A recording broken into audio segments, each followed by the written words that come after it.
Hey guys, tonight we're entering one of the most disturbing institutions in human history.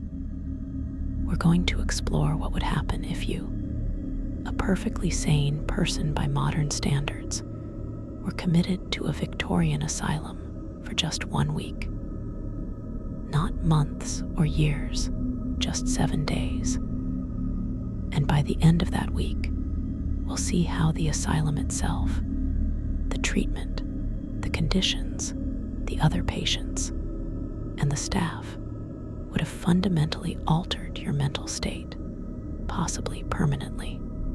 So before we descend into this particularly dark corner of Victorian medicine, take a moment to like the video and subscribe, but only if you genuinely enjoy what we do here. And let me know in the comments where you're tuning in from and what time it is for you. It's always fascinating to see who's joining us from around the world, especially those of you settling in for the night. Now, dim the lights, maybe turn on a fan for that soft background hum, and let's ease into tonight's journey together. The Victorian era, spanning roughly from 1837 to 1901, was a time of tremendous progress in many areas: industrialization, scientific advancement, social reform. But when it came to mental health, the Victorians were operating in near total darkness, guided by theories that were at best misguided and at worst actively harmful. Asylums, which had been intended as humane alternatives to prisons and poorhouses, had become warehouses for anyone society deemed inconvenient, unmanageable, or simply different. By the mid-1800s, these institutions had grown massive, some housing thousands of patients in conditions that ranged from neglectful to outright abusive. And the terrifying thing is that getting into an asylum was shockingly easy, while getting out was nearly impossible. Let's start with how you might have ended up in a Victorian asylum in the first place. The criteria for commitment were disturbingly broad and often had little to do with actual mental illness. Women could be committed for being too emotional, too independent, for refusing to marry, for having children outside of wedlock, for reading too much, or simply for disagreeing with their husbands or fathers. One documented case involved a woman committed because she laughed too loudly at social gatherings. Another woman was institutionalized for the crime of being more intelligent than her husband found comfortable. Men faced commitment too, though usually for different reasons: financial failure, alcoholism, political dissent, or what the Victorians called moral insanity, which could mean anything from homosexuality to unconventional religious beliefs. The process of commitment was often swift and offered little recourse for the accused. In many cases, all it took was the signature of one doctor and one family member to have someone locked away indefinitely. These doctors often spent mere minutes with the patient before making their diagnosis. There was no standardized evaluation, no psychiatric testing as we understand it today. Just a brief conversation where the doctor looked for signs of what they considered madness. And what constituted signs of madness was incredibly subjective. Nervousness during the evaluation itself, a perfectly natural response to being examined for potential institutionalization, was often taken as proof of mental instability. Expressing anger about being unfairly accused was seen as further evidence of madness. It was a trap with no escape route. Once committed, you would be transported to the asylum, often in restraints, even if you had shown no violence. The journey itself was designed to be dehumanizing, a preview of what awaited you. You might be brought in a special wagon, sometimes called the crazy wagon by locals, which marked you publicly as mad before you even arrived. Upon arrival, you would face the imposing architecture of the Victorian Asylum. Massive stone buildings designed to be both impressive and intimidating.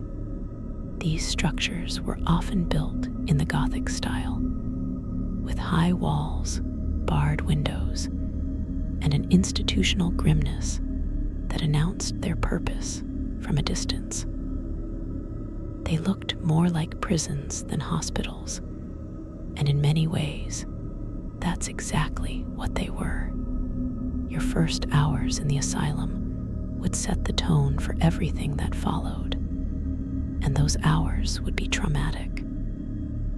You would be stripped of your personal clothing, every item that connected you to your identity and your life outside. Your clothes would be taken away and replaced with institutional garments, rough, ill-fitting uniforms that marked you as a patient, as someone who had lost the right to choose even what you wore. Your personal possessions would be confiscated. No jewelry, no photographs of loved ones, no books or letters, nothing that might provide comfort or maintain your connection to the outside world.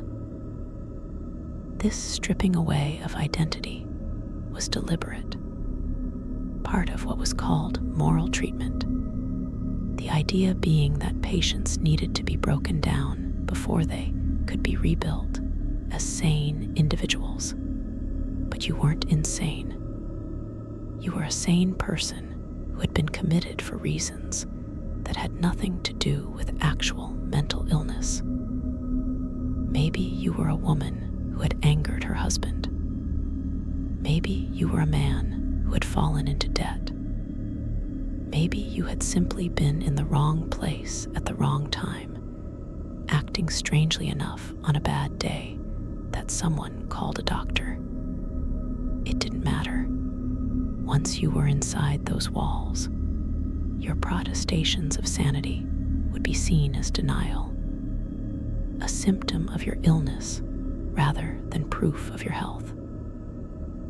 This is perhaps the most psychologically devastating aspect of Victorian asylums, the complete inability to prove your sanity.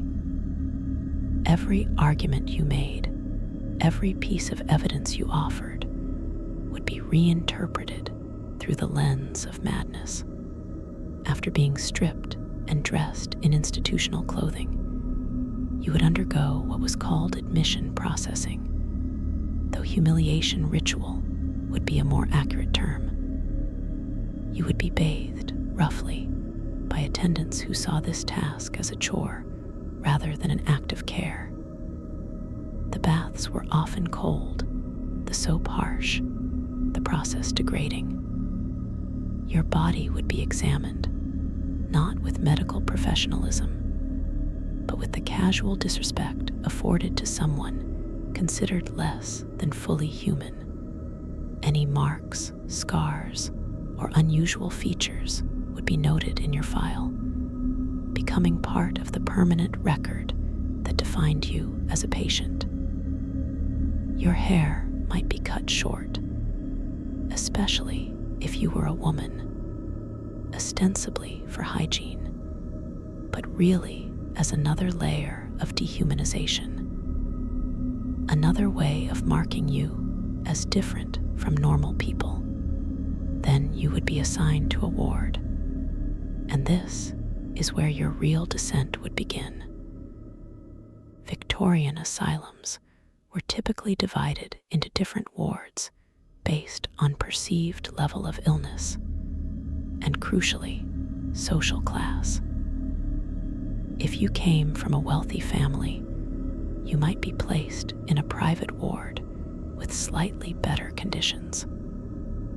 But most people ended up in the common wards, large dormitory-style rooms that housed dozens of patients together with minimal supervision and even less privacy.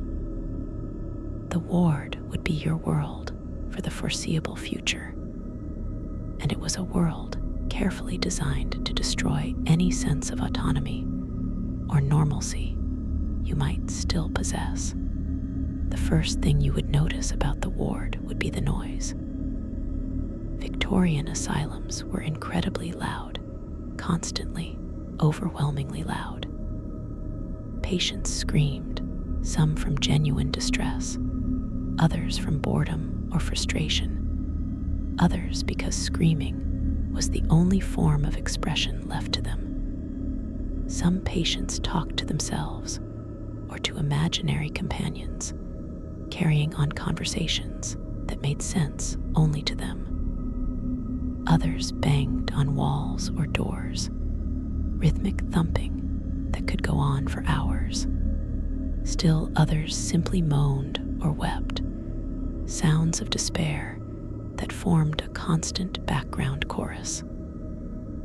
This noise never stopped, not during the day and not at night. There were no quiet hours, no respite from the auditory assault. Sleep, when it came, would be fitful and frequently interrupted. The smell would be the second assault on your senses. Victorian asylums stank, uniformly and horrifically. The smell was a mixture of unwashed bodies, since patients were bathed infrequently, of urine and feces from patients who were incontinent, or who had given up using the inadequate toilet facilities, of vomit from those made sick by treatments or bad food, of infection from untreated wounds, of decay from patients with dental problems or untreated illnesses. Add to that the smell of harsh lye soap used for cleaning, though never frequently enough, the smell of damp stone walls that never quite dried, and the smell of whatever cheap, often rancid food was being served. This combination created an atmosphere that was physically nauseating. You would never get used to it, though after a few days your sense of smell might become somewhat dulled as a defensive mechanism. The visual scene in your ward would be equally disturbing. You would see patients in various states of distress and dysfunction. Some would be catatonic, sitting or standing motionless for hours, staring at nothing. Others would be hyperactive, packing endlessly, unable to sit still. Some would be engaged in repetitive behaviors, rocking back and forth, picking at their skin, pulling out their hair. You would see patients who had been there for years, institutionalized to the point where they had lost all connection to normal human behavior. They might eat with their hands, defecate in corners, attack other patients without provocation. And you would see newer patients, people who still had some spark of their former selves, terror visible in their eyes as they realized what was happening to them. The other patients would become both your constant companions and a source of ongoing trauma. Some would be genuinely mentally ill by any standard, suffering from schizophrenia, severe bipolar disorder, advanced dementia, or other conditions that the Victorians had no ability to treat effectively. These patients needed help, but the asylum wasn't providing it. Instead, it was warehousing them, keeping them confined while their conditions worsened. Other patients would be like you, people who didn't belong there, whose only illness was having been inconvenient to someone with power. These were often the most heartbreaking cases because you could see the desperation in them, the frantic attempts to prove sanity, the gradual deterioration as weeks turned to months and months to years. You would quickly learn that there was a hierarchy among patients, and that this hierarchy was enforced brutally. Stronger patients would dominate weaker ones, stealing their food, taking their sleeping spots, sometimes attacking them for no reason other than boredom or because they could. The staff did little to prevent this. In fact, some staff members encouraged it, finding it easier to manage patients who were fighting among themselves rather than directing their energy toward resistance or escape. Sexual assault was common in Victorian asylums, both between patients and, horrifyingly, perpetrated by staff members who had essentially unlimited access to vulnerable people. If you were victimized, reporting it would be pointless. Who would believe an insane person's accusations? The daily routine in the asylum would quickly become another source of psychological torment. Victorian asylums operated on strict schedules, with every moment of the day accounted for and controlled. You would be woken early, often before dawn, not gently, but with bells or shouting from attendants. There would be no consideration for whether you had managed to sleep, no allowance for grogginess or confusion. You would be expected to rise immediately and begin the day's activities. Failure to comply would result in punishment, which might range from loss of privileges, though what privileges you had were minimal, to physical restraint or solitary confinement. Breakfast would be a grim affair. The food in Victorian asylums was notoriously bad, not just unappetizing, but often genuinely unsafe. Budgets for patient meals were minimal, and corruption meant that even those small budgets were often skimmed by administrators. You might receive a bowl of gruel, thin and flavorless, perhaps some bread that was stale or moldy, occasionally a piece of fatty meat of indeterminate origin. The food was served in conditions that would horrify modern health inspectors. Dishes were rarely washed properly. Utensils, when provided, were scarce and shared. Many patients ate with their hands. The dining area would be crowded, noisy, and chaotic, with patients grabbing at food, spilling things, sometimes fighting over portions. The experience would make eating, normally a basic comfort, into another ordeal to be endured. After breakfast would come what the asylum called therapeutic activities, though there was little therapeutic about them. In the best case scenario, you might be put to work. Victorian asylums used patient labor extensively, partly as supposed therapy, the idea being that work was morally improving, and partly because it was free labor that helped keep the institution running. You might be assigned to do laundry, an exhausting task done with primitive equipment and harsh chemicals that burned your hands. Or you might work in the asylum farm or garden, if there was one, doing hard physical labor in all weather. Or you might be put to menial tasks like scrubbing floors or cleaning toilets. Work that was both physically exhausting and psychologically degrading. But not all patients were assigned work. Some were simply left to sit with nothing to do, no activities, no books, no conversation, just endless empty hours to fill. This enforced idleness might sound preferable to hard labor, but it was its own form of torture. Humans need stimulation, need purpose, need something to occupy their minds.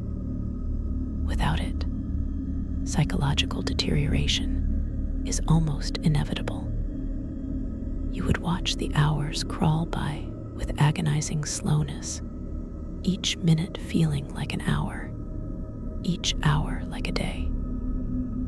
You would try to occupy yourself, perhaps by counting the bricks in the wall or watching patterns of light move across the floor.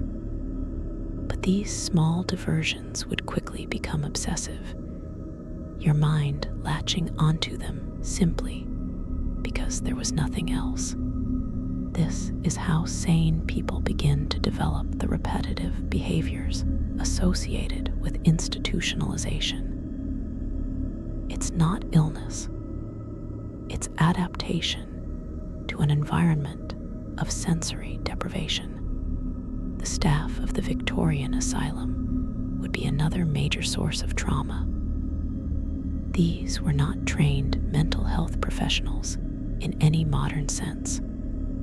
They were attendants, often drawn from the lowest economic classes, who took these jobs because they required no education and offered steady employment. Some were genuinely compassionate people doing their best in an impossible situation. But many were not. Many were bullies who enjoyed the power they had over helpless patients. They could hit you, restrain you, deprive you of food or privileges, or throw you in solitary confinement, all with minimal oversight or consequences. And they did regularly. The doctors were rarely better. Victorian Asylum doctors were often failed physicians who couldn't establish successful private practices, or young doctors just out of medical school with no experience and no idea what they were doing. They made rounds infrequently, spending mere minutes with each patient, and their primary concern was maintaining order rather than treating illness. When they did attempt treatment, it was based on theories that were pseudoscientific at best. The idea that mental illness was caused by moral failing or by physical problems that could be addressed through brutal medical interventions guided their practice. And you, a sane person trying desperately to convince them of your sanity, would quickly realize that nothing you said made any difference. They had made their diagnosis before ever meeting you, and nothing would change it. By the end of your first day in the asylum, you would already be changed. The constant assault on your senses, the terror of your situation, the realization that no one was coming to save you, that your protestations were futile, all of this would have begun to erode your psychological stability. You would lie down that first night on a thin, often filthy mattress, in a room full of strangers making disturbing noises, and you would understand with terrible clarity that this was your life now, that unless something dramatically changed, you might be here for years, decades, the rest of your life. And that knowledge, that helplessness, would be its own form of madness. Sleep, if it came at all that first night, would be haunted. You might have nightmares about what you'd witnessed during the day.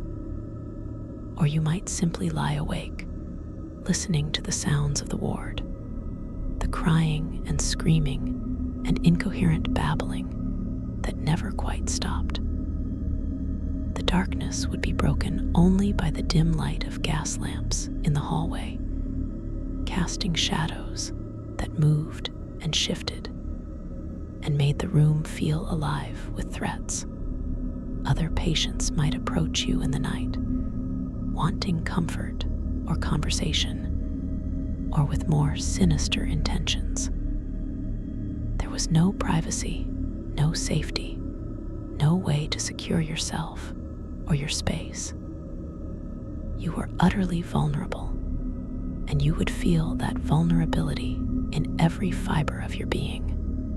The morning of your second day would bring no relief, only the grim realization that yesterday wasn't an aberration.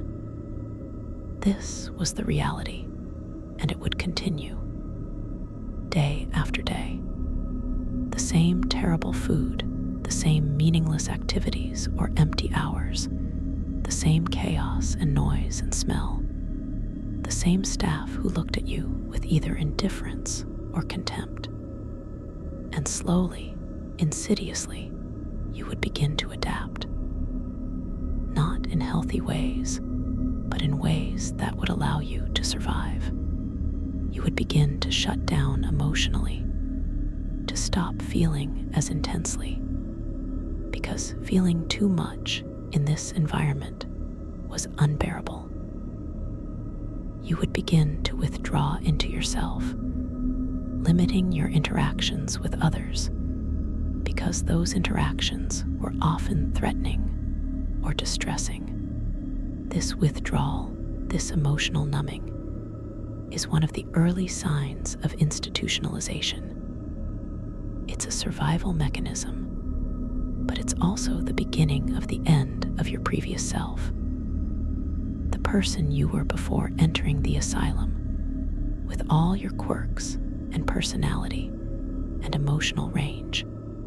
That person was shaped by a world of normal human interaction and reasonable expectations. But that person can't survive in an asylum. The asylum requires a different self, a diminished self, a self that can endure daily horrors without breaking completely. And so you would begin, unconsciously, to become that diminished self. Your personality would start to flatten. Your emotional responses would become muted. Your thoughts would slow and simplify. You weren't going mad in the sense of developing a mental illness. You were being institutionalized, which is in some ways worse, because it's the destruction of who you are rather than the addition of symptoms you didn't have before. The treatments you would be subjected to in the Victorian Asylum would accelerate this process dramatically. Victorian medicine had a variety of approaches to treating insanity, and almost all of them were either useless or actively harmful. Let's start with the physical treatments, the interventions that were supposed to shock, purge, or otherwise force the madness out of you. One common treatment was cold water therapy, which sounds innocuous, but was actually a form of torture. You would be subjected to powerful jets of cold water, sprayed forcefully at your body for extended periods. Or you might be plunged repeatedly into baths of ice-cold water, held under until you were gasping and panicked. The theory was that the shock of the cold water would jolt you back to sanity. In reality, it just traumatized you further and increased the risk of pneumonia or hypothermia. Another popular treatment was the rotational chair, exactly what it sounds like, You would be strapped into a chair that would then be spun rapidly, sometimes for hours at a time. The idea was that the spinning would redistribute blood flow to the brain, or some such nonsense. In reality, it made you violently nauseous, disoriented, and terrified. Patients who underwent this treatment would vomit profusely, lose consciousness, and sometimes suffer injuries from the violent motion. But doctors persisted with it because they believed they were seeing results, mistaking terror and exhaustion for cure. Bloodletting was another treatment that Victorian Asylum doctors clung to despite its obvious dangers. The theory, inherited from ancient medicine, was that mental illness was caused by an imbalance of bodily humors, and that draining blood would restore balance. So you might find yourself held down while a doctor opened a vein in your arm and let blood flow into a basin until you became weak and dizzy. The amount of blood taken was often substantial, enough to leave you anemic and exhausted for days afterward. And if the initial bloodletting didn't produce the desired effect, which it never did, since the desired effect was based on completely false medical theory, it might be repeated. Some patients were bled weekly, or even more frequently, leaving them in a constant state of weakness that made resistance impossible. Purgatives and emetics were equally popular and equally harmful. Doctors would force you to swallow powerful laxatives that would cause violent, painful diarrhea for hours or days. Or they would give you substances that induced vomiting, making you retch until there was nothing left in your stomach and you were just bringing up bile and blood. The theory was that these treatments would purge the body of whatever was causing the mental disturbance. The reality was dehydration, malnutrition, and further physical deterioration. Patients who were already struggling would be weakened further, making them more compliant, but also more vulnerable to disease and death. Restraints were used extensively in Victorian asylums, and they were another source of profound psychological trauma. If you were deemed too agitated, too difficult to manage, or if you simply annoyed a staff member, you could be restrained. This might mean a straitjacket, a canvas garment that pinned your arms against your body and made any movement impossible. Wearing a straitjacket for hours was agonizing. Your shoulders would ache, your arms would go numb. You couldn't scratch an itch or adjust your position, or do any of the small movements that make life bearable. You would be completely helpless, dependent on staff for everything, including using the toilet. And many staff members enjoyed making restrained patients wait, letting them soil themselves as a form of punishment and humiliation. Other restraints were even worse. You might be chained to a wall or a bed, sometimes in positions that were painful to maintain for any length of time.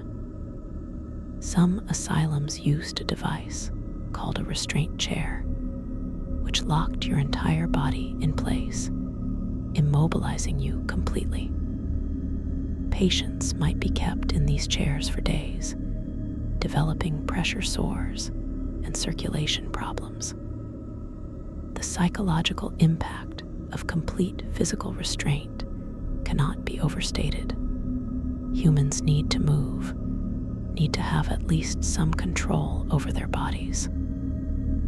When that's taken away, when you're reduced to an object that can be positioned and ignored, it breaks something fundamental in your psyche. You begin to feel less than human, and eventually, you begin to believe it. Solitary confinement was perhaps the most psychologically destructive punishment available to asylum staff, and it was used liberally. If you protested too loudly, if you tried to resist treatment, if you attempted to escape, or even just talked about escaping, you could be thrown into a solitary cell. These cells were small, often barely larger than a closet, with no windows or just a tiny opening too high to see out of. There was no furniture except perhaps a bucket for waste, no stimulation, no human contact except for the brief moments when food was shoved through a slot in the door. Just darkness, silence, and your own thoughts. The human mind is not designed for prolonged isolation. Within days of solitary confinement, you would begin to experience psychological deterioration. Time would lose meaning. You would lose track of whether it was day or night, whether you'd been there for hours or days. Without external stimulation, your mind would begin to generate its own. Hallucinations would start to develop. You might see patterns in the darkness, hear voices that weren't there, feel presences in the cell with you.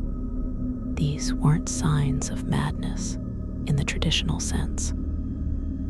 They were your brain's desperate attempt to compensate for sensory deprivation. But the Victorian doctors didn't understand that. If you came out of solitary reporting hallucinations, that would be taken as proof that you were truly insane, justifying your continued confinement. The lack of privacy in the asylum was another constant source of psychological stress. You were never alone, except when in solitary confinement, which was its own horror. Every moment of your day was observed, every action scrutinized. You had no space that was truly yours, no possessions you could control. Even your most intimate bodily functions were performed in front of others. The toilets in Victorian asylums were primitive and public, often just holes in floors with no partitions between them. You would have to defecate or urinate while other patients watched, while staff walked by, with no dignity and no privacy whatsoever. For someone accustomed to normal social standards of modesty and privacy, this was deeply humiliating and psychologically damaging. Sleep, or the lack thereof, would become one of your greatest struggles. The ward never truly slept. There was always noise, always movement. The gas lamps in the hallway provided dim but constant light. Some patients were nocturnal, active and loud during the night hours. Staff did night rounds, walking through the ward, checking on patients, sometimes roughly waking those they suspected of faking sleep. And your own mind, traumatized and hypervigilant, would make sleep difficult. You would lie awake, listening to every sound, interpreting every shadow as a potential threat. Even when you did manage to fall asleep, nightmares would often wake you. Chronic sleep deprivation would set in quickly, and it would compound every other problem you faced. Your thinking would become fuzzy. Your emotional regulation would deteriorate. Your immune system would weaken. Sleep deprivation is a form of torture, And in the Victorian Asylum, it was inescapable. The forced proximity to genuinely disturbed patients would take a severe psychological toll. You would witness behaviors and suffering that would haunt you.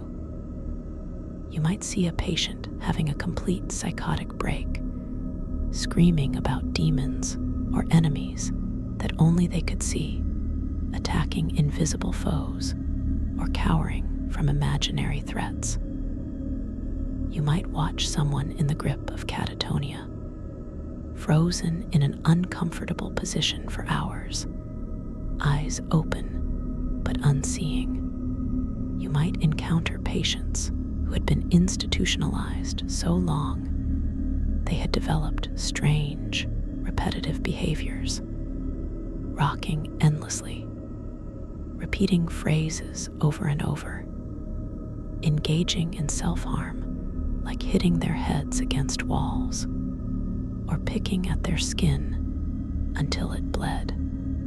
Most disturbing would be seeing what long-term institutionalization had done to people who had once been, presumably, as sane as you. There would be patients who had been in the asylum for decades, who could barely remember their lives before. These individuals would have been completely broken by the system, reduced to shuffling, mumbling shells who followed orders without question and showed no initiative or personality. They were what the asylum could turn you into if you stayed long enough, living proof that the institution didn't heal madness, it created it. And you would understand, with growing horror, that you were on the same path, that with each passing day, you were becoming more like them. The visiting system in Victorian asylums, or rather the lack of one, would deepen your isolation and despair. In theory, patients could receive visitors, but in practice, visits were discouraged and often denied. Families were told that contact with the outside world would agitate patients and hinder their recovery. Visits, when allowed, were supervised and brief, conducted in settings where real conversation was impossible. You wouldn't be able to speak freely, couldn't tell visitors what was really happening, couldn't ask for help because staff were always listening. And if you did try to complain about your treatment, that would be reported to the doctors as further evidence of your delusions.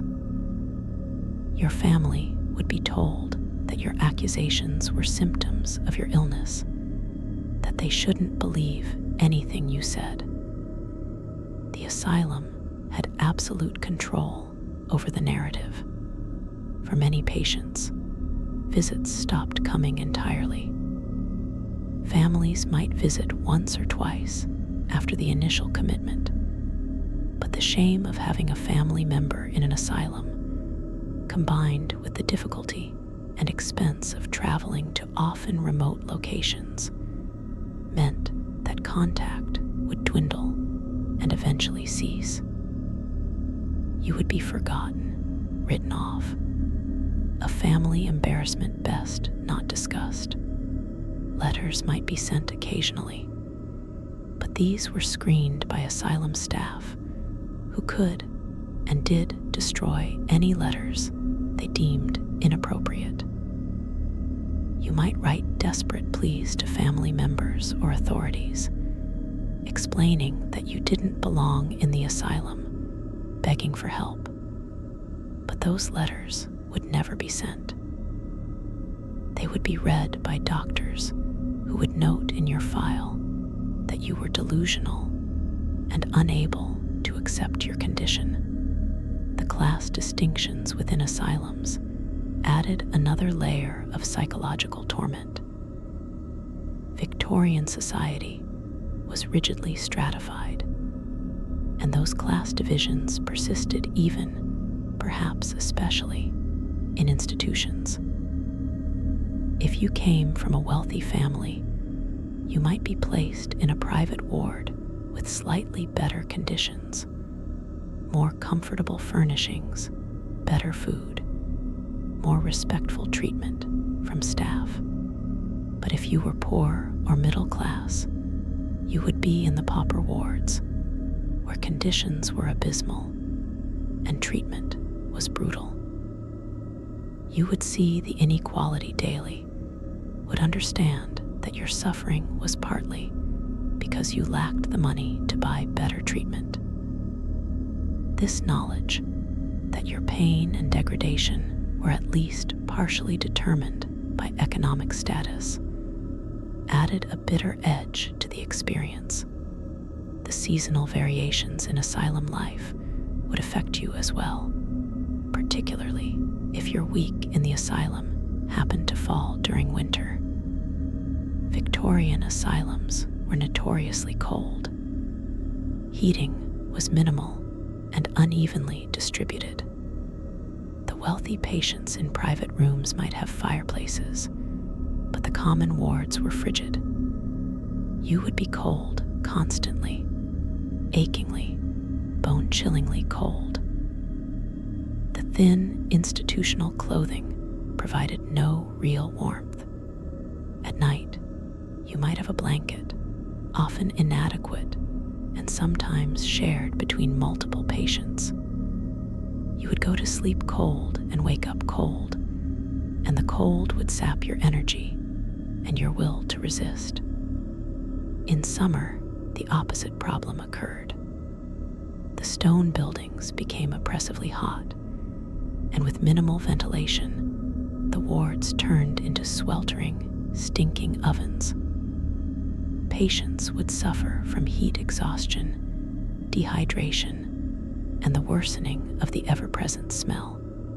The food, beyond being unappetizing and potentially unsafe, was used as a tool of control. Meals were one of the few highlights in the otherwise monotonous routine, and staff knew this.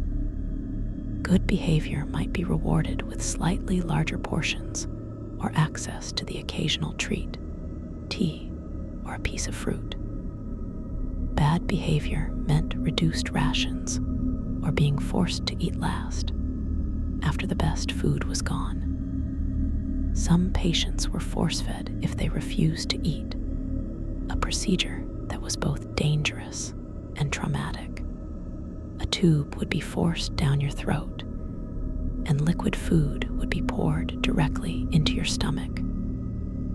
You would gag and struggle, but you would be held down by multiple staff members until the feeding was complete. This was justified as necessary medical care, but it was experienced as assault.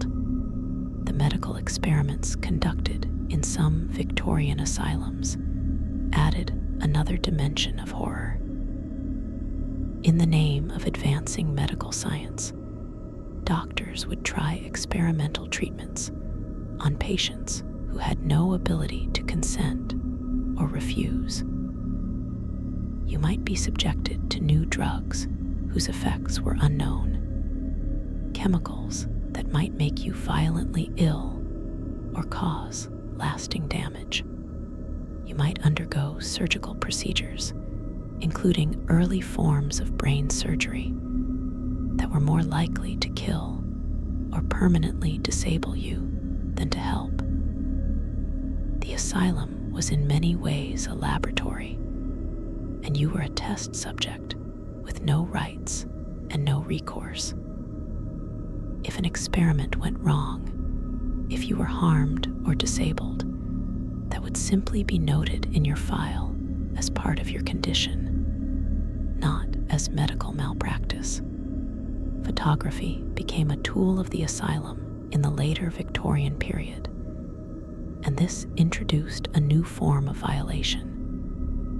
You might be photographed without your consent, your image captured at your worst moments, disheveled, distressed, or sedated. These photographs would be used in medical texts and lectures, shared among doctors as examples of different types of insanity. Your face, your suffering, would become teaching material, viewed by strangers who saw you not as a person, but as a specimen. The lack of control over your own image, the knowledge that you were being displayed and discussed, added another layer to the dehumanization you experienced. The concept of moral treatment, which was supposed to be humane and therapeutic, often manifested as infantilization and control. You would be spoken to as if you were a child, regardless of your age or former status. Your opinions would be dismissed, your requests ignored or denied without explanation. You would be expected to obey instantly and without question, and any hesitation or pushback would be punished. This treatment was based on the idea that insane people were like children who needed firm guidance to regain their reason. But the effect was to strip away your adult identity and agency, reducing you to a state of enforced helplessness and dependency. Religious instruction was often forced upon asylum patients, regardless of their faith or lack thereof. The Victorians believed strongly in the connection between moral failing and mental illness, so religious education and prayer were seen as therapeutic. You might be required to attend chapel services multiple times per week, to pray at prescribed times, to listen to sermons about sin and redemption. If you were not Christian, or if you had lost your faith, this would be ignored. You would be forced to participate in religious activities as part of your treatment. Refusing would be seen as further evidence of moral depravity and insanity, resulting in punishment. Your inner spiritual life, your beliefs and doubts and questions, would be subject to institutional control, just like everything else about you. The hierarchy among staff created its own problems. Attendants, who had the most direct contact with patients, were at the bottom of the staff hierarchy. They were poorly paid, poorly trained, and poorly supervised. This created an environment where abuse could flourish. An attendant having a bad day might take out their frustrations on patients who couldn't fight back. Attendants who were naturally cruel found a perfect outlet for their cruelty, a population of victims who could be hurt with impunity. And even attendants who weren't deliberately cruel often became callous through repeated exposure to suffering, and through the institutional culture that treated patients as less than human. The doctors at the top of the hierarchy were often absent or indifferent. They would make their rounds quickly, spending minimal time with each patient, relying on the reports of attendants who might have personal grudges or biases. A doctor might base their entire assessment of your condition on a 2-minute conversation during which you were nervous, confused, or frightened. All understandable reactions to being interrogated by someone with power over your freedom, but all interpreted as symptoms of ongoing mental disturbance. The doctor's theories about mental illness were often bizarre by modern standards, involving ideas about brain inflammation, uterine disorders in women, or moral weakness. Their treatments were based on these false theories, which meant that even when they were trying to help, they were actually causing harm. The lack of meaningful activity would continue to erode your psychological state. After the initial shock of admission wore off, after you had spent a few days in this nightmare environment, a different kind of torture would begin. The torture of endless, empty time. The activities provided, if any, were mind-numbing. You might spend hours picking apart old rope to reclaim the fibers, a task that required just enough attention to prevent daydreaming, but not enough to be truly engaging. Or you might be assigned to some other repetitive, meaningless task. The days would blur together, each indistinguishable from the last. This monotony, this lack of purpose or progress or change, would make you feel as though time itself had stopped, as though you were trapped in an eternal present with no future and no hope. Your sense of self would begin to fragment under these conditions. The person you had been before the asylum, with your habits and routines and relationships and goals, that person was based on a particular social context. You had a role in your family, in your community, in your work. You had an identity built over years or decades. But in the asylum, all of that was stripped away. You were just a patient, a number in a ledger, a problem to be managed. Your previous accomplishments and relationships meant nothing. Your opinions and preferences were irrelevant. You were being systematically erased, and there was nothing you could do to stop it. This loss of identity, this forced transformation from a complex individual into an institutional category, is a form of psychological death. The gaslighting you would experience would be constant and crazy-making, pun intended. Every time you protested your sanity, you would be told that denial was a symptom. Every time you pointed out the insanity of your situation, being locked up despite being well, you would be told that lack of insight was a symptom. Every emotion you expressed would be pathologized. Anger at your unjust imprisonment, evidence of aggressive tendencies, sadness about your situation, evidence of melancholia, attempts to maintain hope and good spirits, evidence of manic tendencies. There was literally no way to demonstrate your sanity because every behavior, every emotion, every thought could be and would be interpreted as proof of madness.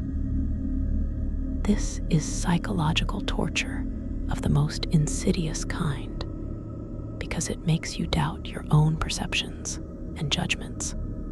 If everyone around you insists you're insane, if they have institutional authority and medical degrees, how long can you maintain your certainty that you're actually sane? The answer, terrifyingly, is not very long. Studies of false imprisonment and institutional abuse have shown that people begin to internalize the labels and judgments placed on them, even when those labels are false. This is called institutional neurosis or institutionalization syndrome, and it develops quickly. Within days or weeks, you would begin to show signs of it. You would become more passive, more compliant, less likely to advocate for yourself. Your emotional responses would flatten. Your initiative would disappear. You would begin to define yourself in relation to the institution rather than in relation to your previous life. You would start to think of yourself as a patient rather than as a person who was wrongly imprisoned. This isn't weakness. It's a survival adaptation to an impossible situation. But it's also the beginning of the very madness that justified your imprisonment in the first place. The asylum would be creating the insanity it claimed to treat. By the middle of your week in the asylum, around day 4 or 5, you would be noticeably changed. The constant stress, the sleep deprivation, the poor nutrition, the sensory overload, the lack of meaningful activity, all of this would have taken a visible toll. You would move more slowly, think more slowly. Your appearance would have deteriorated. You would look unkempt, exhausted, older.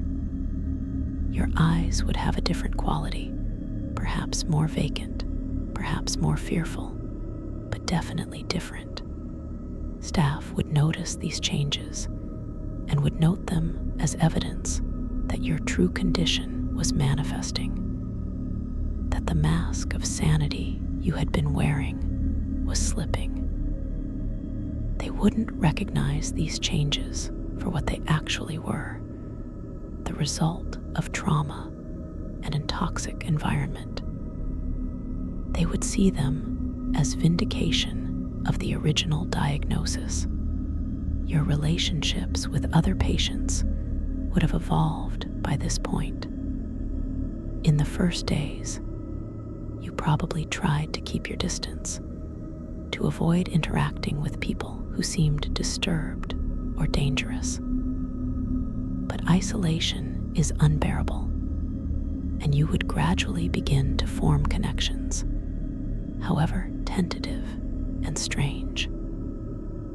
You might find yourself talking to other patients, sharing whispered conversations about your situations, offering comfort or receiving it. Some of these connections might be relatively normal, interactions with other wrongly committed individuals who are still fighting to maintain their sanity and identity. Others would be more disturbing, conversations with people who were clearly suffering from severe mental illness, but who, in their lucid moments, might show unexpected kindness or insight. These relationships would be one of the few sources of human connection available to you, but they would also be fraught with danger and unpredictability. The realization that escape was essentially impossible would hit you hard around the midpoint of your week. In the first few days, you probably harbored hopes of getting out, of somehow proving your sanity, of family coming to rescue you. But by day 4 or 5, you would understand that those hopes were fantasies. The asylum was designed to prevent escape. The doors were locked, the windows barred. The staff were vigilant. Other patients would report escape attempts, either out of genuine belief that they were helping you by preventing you from leaving your treatment, or because they would be rewarded for informing. Even if you somehow got out of the building, the asylum grounds were often extensive and walled. And even if you made it off the grounds, where would you go? You had no money, no clothes except your institutional garments, and you were legally committed. The authorities would simply catch you and bring you back, and your escape attempt would result in harsher conditions, restraints, solitary confinement, punitive treatments. The trap was perfect, and recognizing that would crush something vital in your spirit, the treatment methods would become more invasive and disturbing as your week progressed. If you continued to insist on your sanity, if you showed what staff interpreted as resistance or lack of progress, more aggressive interventions would be authorized. One particularly horrifying practice was the use of blistering agents. Doctors would apply caustic substances to your skin, often on your scalp or back, causing painful blisters to form. The theory was that creating an external inflammation would draw out the internal inflammation, supposedly causing your mental disturbance. In reality, it just created infected, agonizing wounds that would take weeks to heal. You would be in constant pain, unable to lie down comfortably, unable to forget, even for a moment, that you were being systematically tortured in the name of medicine. Hydrotherapy extended beyond the cold water treatments already mentioned. Victorian asylums also used prolonged immersion in tepid water, sometimes for hours at a time. You would be placed in a bath with a canvas cover stretched over it, with just your head sticking out through a hole. The water would be kept at body temperature, and you would be left there, sometimes for an entire day.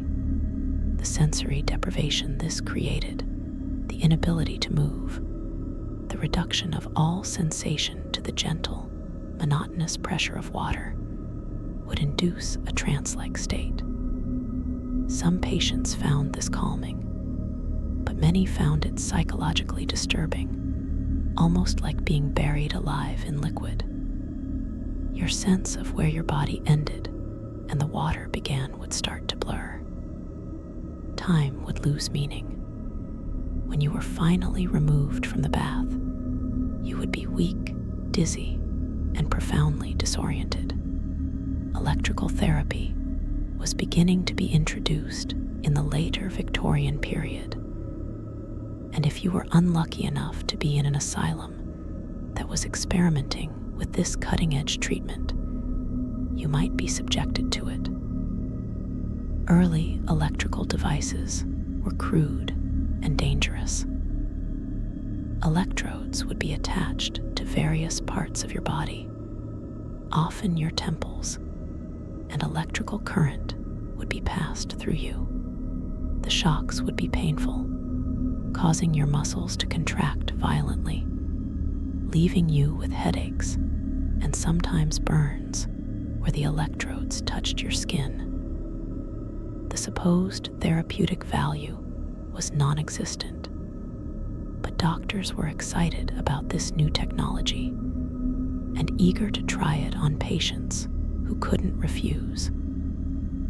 You would be a guinea pig for experiments that future generations would recognize as barbaric. The dietary experiments were another form of institutionally sanctioned abuse. Some Victorian doctors believed that mental illness could be treated through careful management of diet.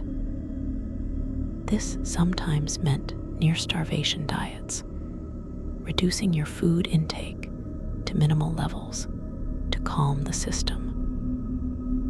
Other times, it meant force-feeding of particular foods thought to have medicinal properties.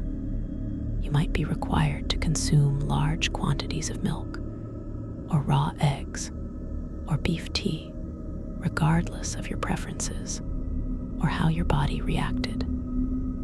If you had any food allergies or intolerances, these would be ignored.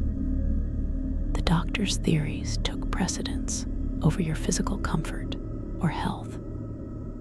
Malnutrition was common in asylums, and it contributed to the physical deterioration and susceptibility to disease that made asylum life so dangerous.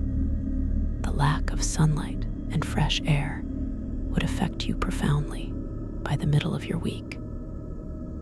Many Victorian asylums kept patients indoors almost constantly, especially those deemed difficult or dangerous. You might go days without seeing the sun, without breathing air that wasn't stale and contaminated the smell of the ward. This deprivation of natural light would affect your circadian rhythms, making the already difficult sleep situation even worse. It would also contribute to vitamin D deficiency, weakening your bones and immune system. The psychological impact of being cut off from nature, from the simple experience of feeling sunshine on your face or wind in your hair, cannot be overstated. Humans are not meant to live entirely indoors, and doing so for even a week would leave you feeling disconnected from the natural world and from your own body. When outdoor time was permitted, it would be highly regulated and often unpleasant. You might be taken to an exercise yard, a bare courtyard surrounded by high walls, and told to walk in circles for a prescribed amount of time. There would be no grass, no trees, no beauty, just stone and sky. The yard would be crowded with other patients, some walking purposefully, others shambling or standing motionless, still others engaged in their various compulsions and odd behaviors. Staff would watch from the perimeter, ready to intervene if anyone acted out. This simulacrum of outdoor activity would be better than nothing, but not by much. It would be another reminder that every aspect of your life was controlled and monitored, that even the simple pleasure of a walk had been reduced to an institutional requirement. The medical examinations you would undergo would be another source of trauma and humiliation. Doctors would examine your body periodically, looking for physical signs of mental illness, a pseudo-scientific endeavor based on false theories about the connection between physical characteristics and insanity. Your head would be measured, the shape of your skull analyzed, your facial features scrutinized. If you were a woman, particular attention would be paid to your reproductive organs, as the Victorians believed that many cases of female insanity originated in the uterus. These examinations would be conducted without regard for your privacy or dignity, often with multiple observers present, and without adequate explanation of what was being done or why. You would be treated as a specimen to be studied rather than as a person deserving of respect and courtesy. The witnessing of violence would become routine by the middle of your week, and this normalization of violence would change you in fundamental ways. You would see staff hitting patients, dragging them roughly, throwing them into restraints or isolation cells. You would see patients attacking each other, sometimes in rage, sometimes in confusion, sometimes in response to perceived threats that only they could see. You would see the aftermath of these attacks, the bruises and cuts, the broken bones, the blood, and gradually, these scenes would stop shocking you.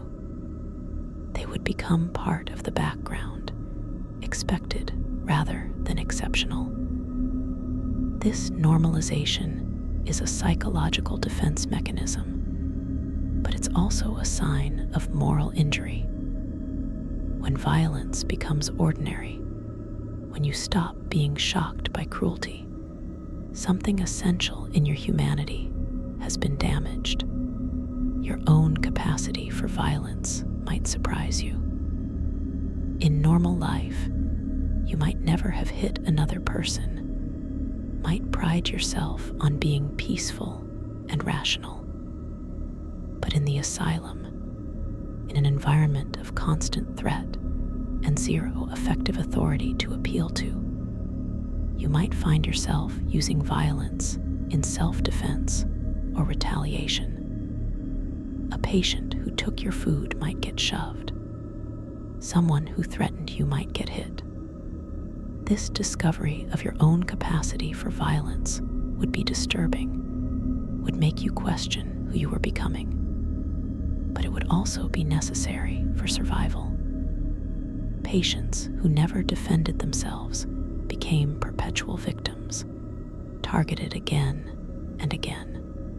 The asylum was creating in you the very traits it claimed to be treating: aggression, paranoia, the willingness to hurt others to protect yourself. The despair that would set in by day 5 or 6 would be like nothing you had experienced before. This wouldn't be the sadness of grief or disappointment, emotions you had probably felt in your life before the asylum. This would be existential despair, the sense that your life as you knew it was over, that you had fallen into a hole from which there was no climbing out, that you would die in this place, forgotten and unmourned. This kind of despair is physically palpable. It would sit in your chest like a weight, making breathing difficult. It would cloud your thoughts, making it hard to remember why you should continue trying to survive. You would understand, perhaps for the first time, why some asylum patients gave up, stopped eating, stopped fighting, and simply let themselves fade away. Suicidal ideation would likely develop, if it hadn't already. In an environment this hopeless and painful, death would begin to seem not like a tragedy, but like a release. You would start to notice the ways you might end your life, the bars on the windows that could be used for hanging, the shards of broken pottery that could be used for cutting, the possibility of simply refusing to eat until your body gave out. These thoughts would be terrifying because they would come from a part of your mind you didn't recognize, a part that had been created by the asylum's brutality. You weren't suicidal before you came here. This was new, a response to impossible circumstances.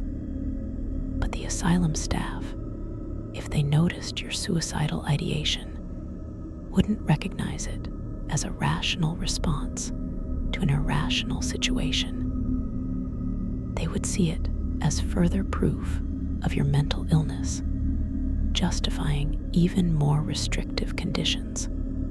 The erosion of your time sense would accelerate in the second half of your week.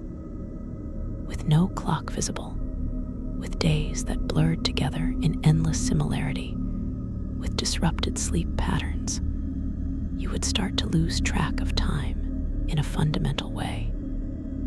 You might not know what day it was, or even whether it was morning or afternoon. The week would feel both endless, as though you had been in the asylum for months, and compressed, as though the days were rushing past in a meaningless blur. This temporal disorientation is another symptom of institutionalization. Your brain, deprived of the normal cues that structure time, regular meals at predictable hours, changes in light corresponding to day and night, meaningful activities that mark the passage of time, would begin to experience time differently. This altered time sense would persist even after you left the asylum, if you ever did, making it difficult to resume normal life. The sounds of the asylum would have burrowed into your consciousness by this point, becoming part of your internal landscape even when you weren't actively aware of them. You would dream about the sounds, the screams and cries and incomprehensible babbling. You would find yourself anticipating them, tensing before the nightly outbreak of disturbance that came like clockwork when the lights were dimmed. The sounds would begin to seem normal, and this normalization would be its own form of madness, when screaming becomes background noise, when the sounds of human anguish stop registering as remarkable. You have been fundamentally altered by your environment. Your communication skills would have deteriorated noticeably. In normal life, you would have had conversations, real back and forth exchanges of ideas and information with people who listened and responded meaningfully. In the asylum, this kind of communication didn't exist. Staff didn't converse with you. They gave orders, asked cursory questions, made notes. Your responses were rarely acknowledged except to be recorded as symptoms. Other patients could sometimes provide conversation, but these interactions were often fragmentary, confused, or threatening. Without regular practice in normal social interaction, your ability to engage in it would atrophy. You would find yourself fumbling for words, losing the thread of thoughts mid-sentence, struggling to organize your ideas coherently. This would be noted in your file as evidence of cognitive decline, rather than recognized as the result of social deprivation. The concept of trust would have been completely shattered by this point in your week. In normal life, you would have trusted that authorities generally acted in your interest, that institutions followed rules, that your rights would be protected. All of these assumptions would have been proven false. The asylum authorities acted in their own interests, not yours. Rules existed, but were applied arbitrarily. Your rights were non-existent. This destruction of basic trust would affect you long after you left the asylum, if you ever did. You would become hypervigilant, suspicious, unable to take people at their word or believe in the good intentions of institutions. This is a survival adaptation in the asylum, but it's a maladaptive trait in normal society. The asylum would be preparing you for a life of paranoia and isolation. The witnessing of death would likely occur during your week, as mortality rates in Victorian asylums were shockingly high. A patient might die from disease, from inadequate medical care, from suicide, or simply from the accumulated effects of malnutrition and neglect. You would see a body being carried out, wrapped in a sheet, removed with minimal ceremony. The other patients would barely react. Death was that common. You would be struck by how little the death mattered to the institution. No moment of silence, no acknowledgement of a life ended. Just the removal of a problem, a bed freed up for the next admission. This casual attitude toward death would reinforce your understanding that you were not valued, that your life had no particular importance to the people controlling it. If you died in here, it would be noted in a register and quickly forgotten. This knowledge would sit heavily on you, a constant reminder of your expendability. The seasonal rituals and holidays that would normally structure your year and provide meaning would be absent or perverted in the asylum. If your week happened to fall during a holiday, Christmas, or Easter perhaps, you might experience a mockery of celebration.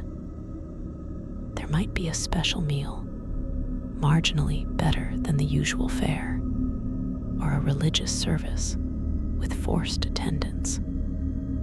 But these would feel hollow, performative gestures that emphasized rather than relieved the misery of your situation. The contrast between what holidays should be, times of family, joy, and hope, and what they were in the asylum, just another day of confinement with slightly different food, would be devastating. It would drive home how completely you had been removed from normal life, from the rhythms and meanings that made existence bearable. Your physical appearance would have changed dramatically by day 6. Chronic stress produces visible effects on the body. Your face would be drawn and haggard, with dark circles under your eyes from lack of sleep. You might have lost weight from the poor diet and constant anxiety, or gained weight from inactivity and the starchy, low-quality food. Your skin would be pale from lack of sunlight, possibly marked with various injuries or rashes from the harsh conditions. Your hair would be dirty and unkempt, as bathing was infrequent, and you had no access to the grooming tools and products you would normally use. Your posture would have changed, becoming more slumped and defensive. You would look sick, exhausted, defeated. And when you caught glimpses of yourself in the rare mirrors or reflective surfaces, you wouldn't recognize the person staring back. This visual confirmation of your deterioration would be shocking and demoralizing. The loss of hope would be nearly complete by day 6. Hope requires the belief that things can change, that the future might be different from the present. But everything about the asylum was designed to create a sense of permanence and inevitability. The unchanging routine, the walls and bars, the staff's insistence that you needed to be here, the absence of any timeline for release, all of this would combine to create a feeling that this was your life now, forever. Without hope, the human spirit begins to die. You would find yourself going through the motions of existence, eating when fed, moving when told, but with no investment in your own survival or well-being. This is what the Victorians called moral idiocy, the endpoint of institutionalization, where the patient has given up entirely. They thought it was a symptom of disease. It was actually the logical response to an environment of unrelenting bleakness. The small acts of kindness you might occasionally receive would be disproportionately meaningful in this context. A staff member speaking to you with basic human respect. Another patient sharing a small piece of contraband food. A moment of sunlight through a window warming your face. These tiny reprieves would stand out against the background of constant misery, and you would find yourself pathetically grateful for them. Grateful in a way you never were for much greater comforts in your previous life. This is another aspect of institutionalization, the recalibration of your expectations downward, until the bare minimum of decent treatment seems like a gift. It's a survival mechanism, finding meaning and pleasure in whatever small things are available. But it's also a measure of how much you've been broken. Your family, if you had time to think about them between the various horrors of asylum life, would occupy a complicated space in your thoughts. You might alternate between desperately missing them and feeling angry at them for allowing this to happen to you. Even if you understood intellectually that they couldn't have prevented your commitment, that they might not even know where you are or what conditions you're living in. Emotionally, you would feel abandoned and betrayed. The relationships that defined your identity in your previous life would begin to feel unreal, like they belonged to someone else or were memories from a dream. The asylum was deliberately separating you from your former life, and by day 6, that separation would feel nearly complete. The anticipation of what would come next after your week was up would be a source of intense anxiety if you were somehow aware that your stay was time limited. But most asylum patients had no such knowledge. They didn't know if they would be released tomorrow, next year, or never. This uncertainty was its own form of torture. At least prisoners had sentences, knew when their confinement would end. Asylum patients existed in an indefinite present with no promised future. If you somehow knew you had only one more day to survive, that knowledge would be both a comfort and a source of terror. Comfort because the end was in sight.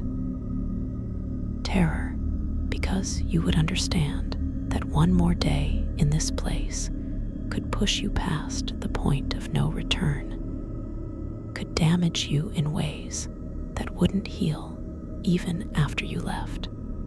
The question of whether the damage was permanent would haunt you.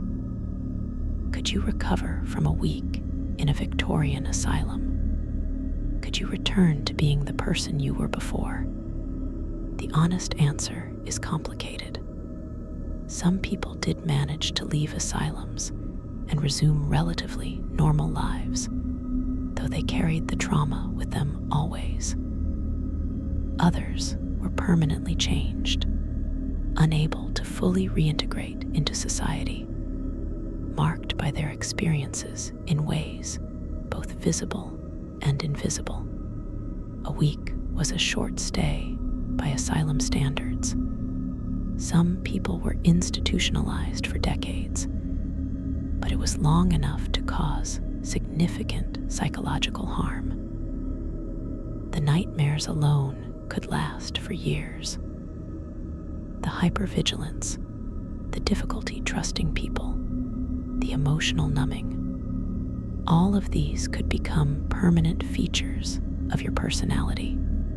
The specific symptoms you would develop during your week would depend partly on your individual psychology and partly on the particular conditions and treatments you experienced. But certain commonalities were nearly universal among asylum survivors.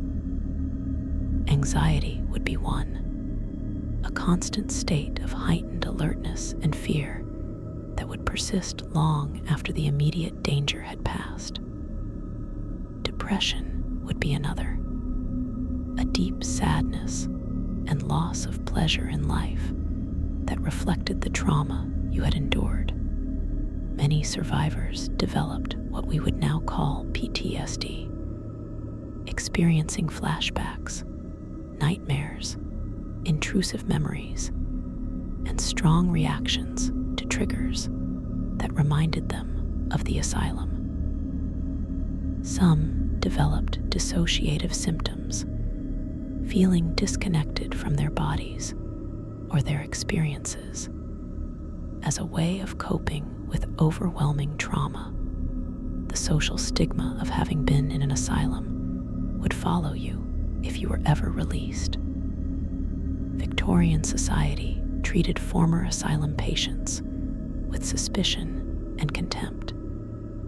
Even if you were released as cured, which was rare, people would always know you had been institutionalized. This knowledge would affect your ability to find employment, to marry or maintain relationships, to participate fully in social life. You would be marked as someone who had been mad, and that mark was indelible. The asylum's damage extended beyond the individual to affect every aspect of your future life. It was a sentence that continued long after the physical confinement ended.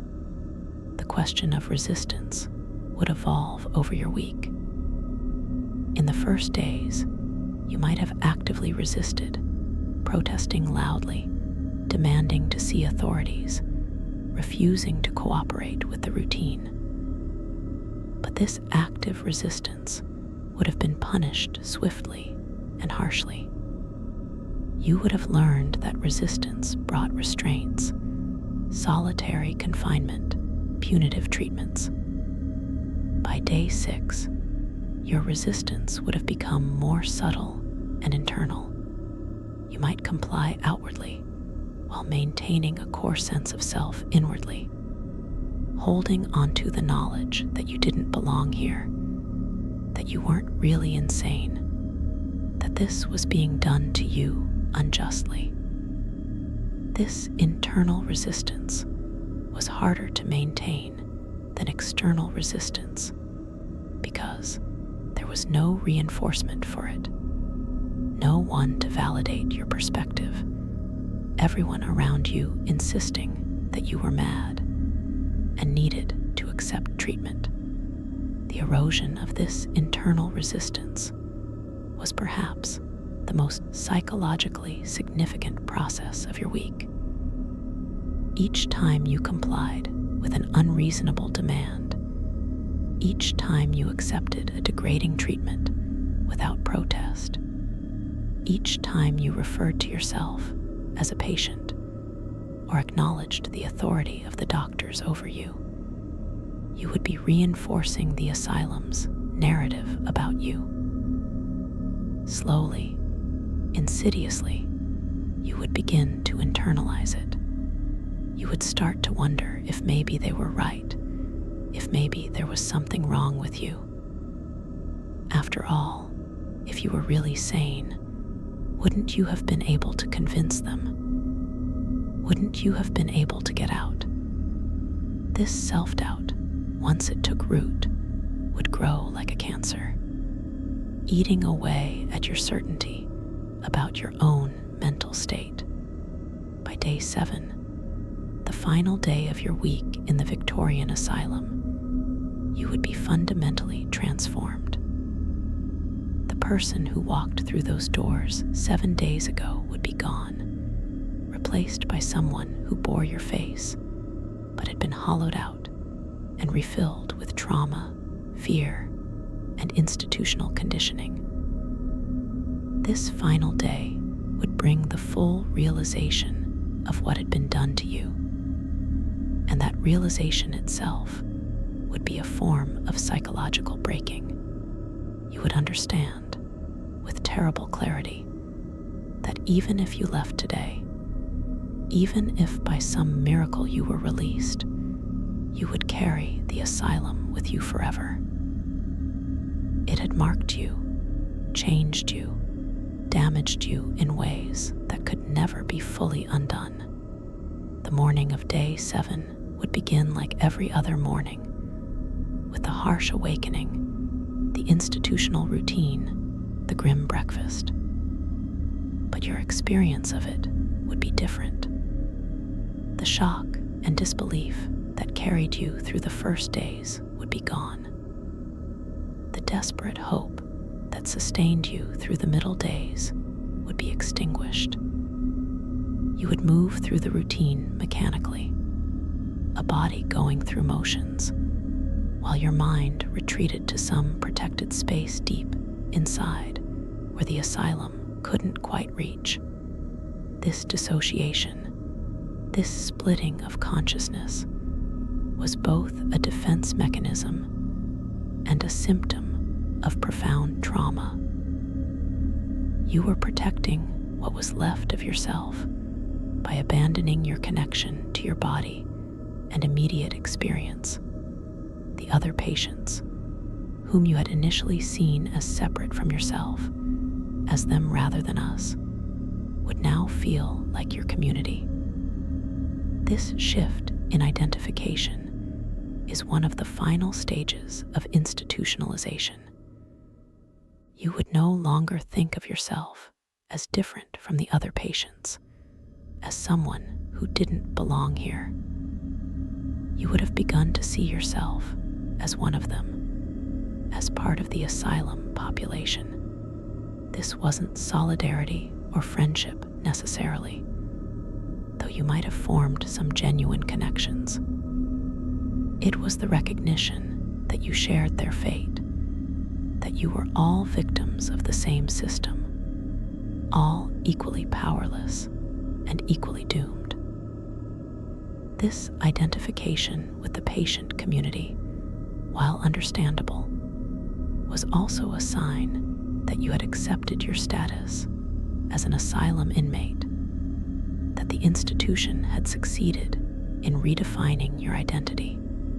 The cumulative effect of sleep deprivation would be severe by day 7. You would have gone an entire week with fragmented, inadequate sleep in a stressful environment. The cognitive effects would be obvious. Your thinking would be slow and foggy. You would struggle to concentrate on anything for more than a few moments. Your memory would be impaired. You might have trouble recalling events from earlier in the week, or even earlier in the day. Your emotional regulation would be completely disrupted. You might find yourself crying for no apparent reason, or feeling sudden surges of rage, or experiencing a flatness of emotion where nothing seemed to matter. These are all symptoms of severe sleep deprivation, but in the asylum, they would be interpreted as symptoms of mental illness, justifying your continued confinement. The physical toll on your body would be reaching critical levels. A week of poor nutrition, constant stress, inadequate sleep, and possible physical abuse would have weakened your immune system considerably. You might be developing infections, respiratory problems from the poor air quality, digestive issues from the terrible food, skin conditions from the lack of hygiene. The Victorians didn't understand germ theory very well, and asylum sanitation was abysmal. Disease spread rapidly in these institutions. Many patients who entered asylums in reasonable physical health would sicken and die within weeks or months, not from their supposed mental illness, but from tuberculosis, pneumonia, dysentery, or other diseases that flourished in the overcrowded, unsanitary conditions. Your body, already weakened, would be vulnerable to any of these killers. The treatments, if they continued on day 7, would find you in a state of complete demoralization. You would no longer have the energy to resist or even to care what was done to you. If you were strapped to the restraint chair, you would sit passively. If you were given medications or purgatives, you would swallow them without protest. If you were subjected to cold water treatments or electrical shocks, you would endure them with the numb resignation of someone who has given up fighting. This passivity would be seen by staff as progress, as evidence that you were finally accepting treatment and becoming manageable. In reality, it was evidence of complete psychological defeat. You weren't getting better. You were getting broken. The concept of sanity itself would have become confused in your mind by this point. What did it even mean to be sane? Was it sane to accept being imprisoned and tortured for no legitimate reason? Was it sane to comply with a system that was manifestly unjust and harmful? Or was resistance, even futile resistance, the only sane response. These questions would circle in your mind without finding answers. The asylum had created a situation where all options were bad, where both compliance and resistance led to suffering, where sanity and insanity had become meaningless categories. The epistemological confusion this created, the inability to trust your own judgment about what was real and right, was itself a form of madness induced by the institution. If you had managed to maintain any journal or record of your experiences, it would have been discovered and confiscated by now. Patients were not allowed to keep independent records. Any writing you did would be monitored and could be used as evidence of your mental state. If you wrote about the abuse you witnessed, that would be characterized as paranoid delusions. If you wrote about your innocence and the injustice of your confinement, that would be evidence of lack of insight. Even innocuous writing, poetry, or observations about nature could be interpreted as evidence of disordered thinking if the doctors chose to read it that way. Your words, like everything else about you, were not your own. They belonged to the institution and would be used however served the institution's purposes. The loss of language, your ability to articulate your experience, would be nearly complete by day 7. Not because you couldn't speak, though the trauma might have made you selectively mute, but because you would have learned that words were useless. Nothing you said made any difference. Your protests were ignored or reinterpreted as symptoms. Your requests were denied. Your attempts to communicate your actual mental state fell on ears that heard only what they expected to hear. In the face of this complete communicative futility, many patients simply stopped trying. They retreated into silence, not because they had nothing to say, but because saying anything was pointless. This silence would be noted in their files as evidence of catatonia or withdrawal. Another symptom added to the growing list justifying their confinement. The architecture of the asylum would feel like it was closing in on you by day 7. The walls that initially seemed imposing would now feel like they were pressing inward, shrinking your world to nothing. The barred windows would mock you with glimpses of a world you couldn't reach. The locked doors would be constant reminders of your captivity. Even the high ceilings common in Victorian institutional buildings would feel oppressive, emphasizing the vast, impersonal scale of the institution and your own insignificance within it. The building itself was part of the torture, designed to make you feel small, powerless, and permanently trapped. If there was a moment of lucidity on day 7, a brief window where the fog of trauma and exhaustion lifted, and you saw your situation clearly, it would be devastating. You would understand that you had been destroyed in just 1 week, that 7 days in this place had done what might have taken months or years in a less aggressively harmful environment. You would recognize the institutional cruelty for what it was, not treatment, but punishment, not medicine, but torture.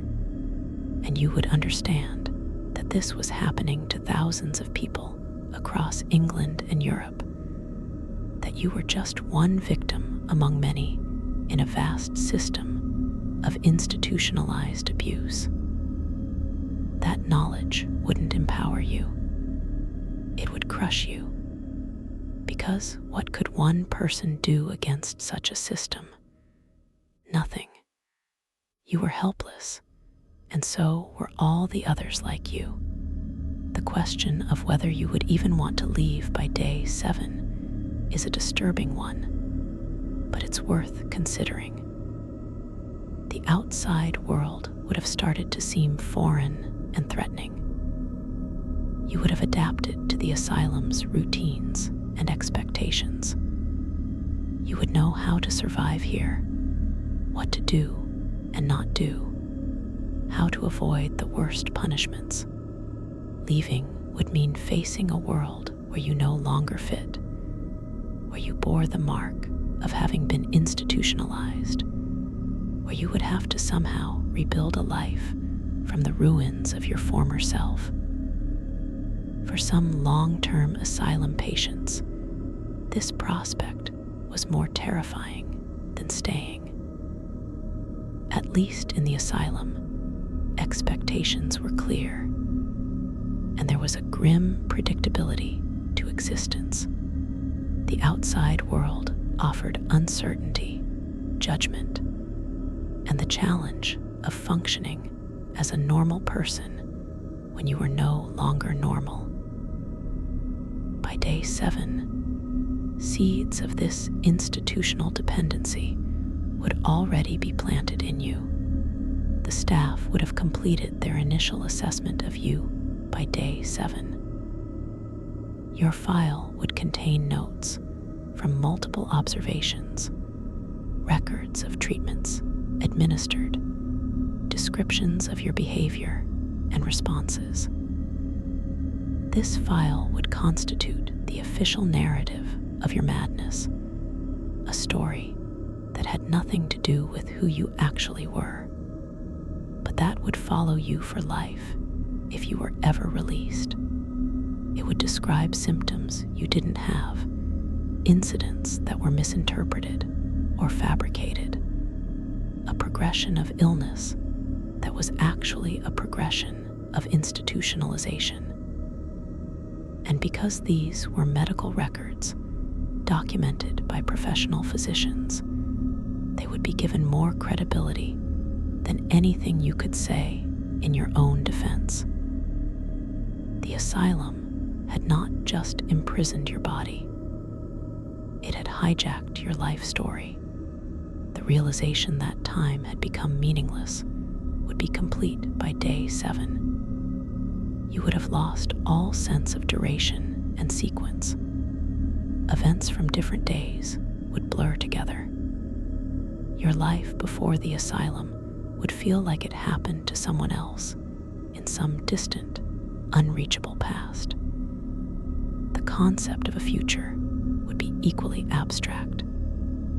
7 days had felt like 7 years, and the idea of enduring this for actual years or decades, as many patients did, would be incomprehensible. Time had broken, and with it, your ability to locate yourself in a coherent narrative. You existed in an eternal, unchanging present of suffering, and that present had erased both your past and your future. If you were subjected to what the Victorians called moral management during your final day, it would be a particularly bitter experience. Moral management was supposed to be the enlightened, humane approach to treating madness. It involved treating patients with kindness, engaging them in meaningful activities, showing them respect and dignity. But in practice, it was often patronizing and infantilizing. A doctor might sit down with you and speak to you as one might speak to a small child, asking simple questions in a slow, exaggerated manner. He might praise you for basic compliance with rules, as though you had accomplished something remarkable. He might offer you some small privilege, an extra portion of food or a few minutes in the sun, as a reward for good behavior. This condescension, wrapped in the language of care, would be infuriating if you had the energy for anger. More likely, you would simply accept it numbly. Another indignity in a week full of them. The presence of student doctors, if your asylum was affiliated with a medical school, would add another layer of humiliation. You might be presented as a teaching case, brought before a group of young men learning psychiatry. The doctor would discuss your case as though you weren't there, pointing out your symptoms, describing your history, theorizing about the causes of your condition. The students would stare at you, taking notes, asking questions about you rather than to you. You would be a specimen, a thing to be studied, your humanity completely disregarded. Some students might show pity in their eyes, but others would display nothing but clinical curiosity or even contempt.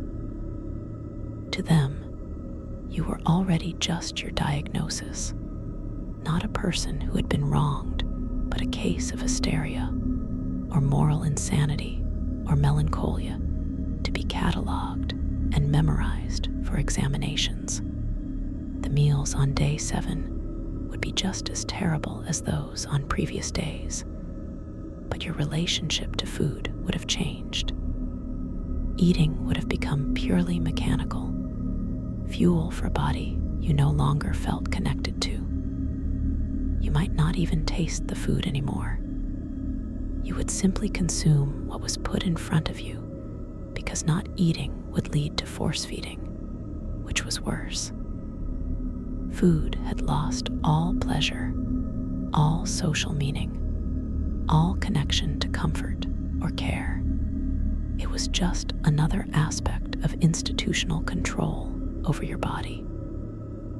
This disconnection from basic bodily needs and pleasures was another symptom of severe trauma and dissociation. You were abandoning your body because inhabiting it fully meant feeling all the pain and degradation you were experiencing. The sounds of the asylum on day 7 would have a quality of finality to them. You would hear them differently, not as temporary sounds you were enduring until rescue came, but as the permanent soundtrack of your life. The screaming, the crying, the incomprehensible babbling, the footsteps of staff walking the corridors, the clanking of keys and rattling of locks, these would all have become internalized. You would hear them in your head, even during moments of relative quiet. They would follow you into whatever brief sleep you managed, and you would understand that even if you left the asylum, these sounds would never truly leave you. They would echo in your memory forever, triggered by similar sounds, or sometimes by nothing at all, just rising up from your traumatized subconscious to remind you of what you endured, the other patients who had been kind to you, who had shown you moments of compassion during your week, would suddenly seem precious beyond words. These small acts of humanity in an inhumane environment would stand out as the only good things in a week of unrelenting horror. You might try to express gratitude, though you would struggle to find adequate words. These relationships, however brief and limited, would be among the few memories from the asylum that didn't make you want to retreat into yourself and never emerge. They would be proof that even in the worst circumstances, even in a place designed to destroy human dignity, small acts of kindness and connection were possible. This knowledge would be important for your future healing, if healing was possible. But you would also have witnessed patients who had no one being kind to them, patients who were universally despised or ignored, who suffered alone with no comfort or companionship. You would carry guilt about them, about not having done more to help, even though you were powerless and barely surviving yourself. This survivor's guilt would be another burden you carried out of the asylum. Why did you receive those small kindnesses when others didn't? What made you more deserving? The answer was nothing. It was random, arbitrary, like everything else in the asylum. But the guilt would linger nonetheless. By the evening of day 7, you would exist in a state that was neither fully conscious nor unconscious.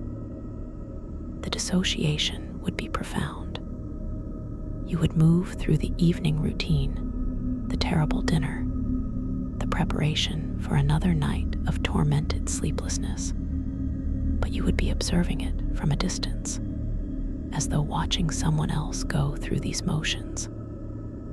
This extreme dissociation was your mind's last desperate attempt to protect itself from complete disintegration. If you couldn't escape the asylum physically, you would escape it mentally, retreating so far into yourself that what happened to your body couldn't touch the core of who you were, or who you used to be, or who you hoped you still were, somewhere deep down where the asylum couldn't reach.